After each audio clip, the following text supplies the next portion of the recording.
Tinatayang o pinabulaanan ni PAGCOR Chair Alejandro Tenco ang aligasyong may conflict of interest di umano sa dati nitong construction company na ngayon pagmamay-ari na ng kanyang anak.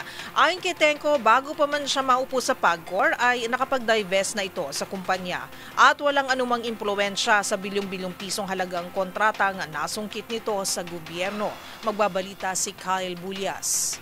Iginiit ng CEO at chairman ng Philippine Amusement and Gaming Corporation na si Alejandro Tenco na wala na siyang kinalaman sa operasyon ng Nation Star Development Corporation. Ang Nation Star ay isang construction firm na pag-aari na ngayon ng kanyang anak. Paliwanag ni Tenco sa DZRH, taong 2015 noong malipat sa kanyang pamamahala rito, pero noong ma-appoint siya bilang chairman ng PAGCOR noong 2022 ay nakapag-divest na siya ng 100%. Sabi pa ni Tenco, wala na siyang anumang uri ng impluwensya sa naturang kumpanya para makakuha ito ng mga proyekto sa pamahalaan. Lumabas kasi sa isang report na nakakuha umano ang Nation Star ng aabot sa higit 7 bilyong pisong halaga ng kontrata mula pa noong 2022. Kasama na rito ang halos 5 bilyong pisong halaga ng proyekto sa Davao City, bagay na itinanggi ni Tenco. Yun po hindi nyo ma-influensya yun. Una, ADB funded po yun. So,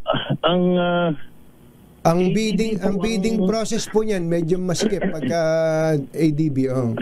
ADB po. Pangalawa po, hindi po Nation Star ang nanalo or napagbigyan ng kontrato, kundi po consortium.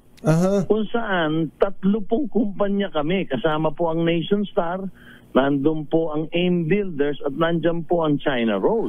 Binigyang diin din ni Tenco na matagal na sa industriya ang Nation Star na may maayos at track record, dahilan para makakuha sila ng mga proyekto sa private sector at sa pamahalaan.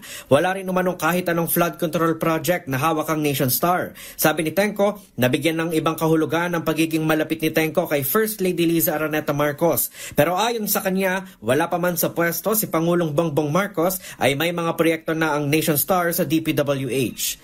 Para sa MBC TV Network News, ito si Kyle Bulias ng DZRH. Una sa Pilipinas, una sa Pilipino.